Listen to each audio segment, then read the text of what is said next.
Hi Microsoft friends, I'm Chris Morgan. I'm an ecologist and conservationist and TV host, and I work all over the world on various animals like Siberian tigers and wolves and mostly bears. I'm going to be on the campus on October 26th, and I hope you can join me for some fun stories from the field and lots of interaction and Q&A, lots of film clips from the work that I've done with PBS and National Geographic and the BBC.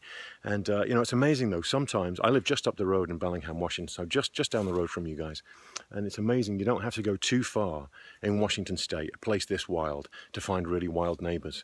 This is a forest I spend a lot of time in, and I set infrared, remotely triggered wildlife cameras here so that I can get pictures of wild animals in the wild without them knowing that I'm doing it. And sometimes this place just comes alive, mostly when there aren't people around. So take a look at some of my results. It's pretty cool, the number of animals that are in here. And this is just on the outskirts of Bellingham. Anyway, October 26th, put it in your calendar and we will see you there. And all the proceeds for this evening go back to wildlife projects on the ground, to bear-focused projects on the ground in the countries around the world that need it most. So hope you can join me. Take care. Cheers, guys.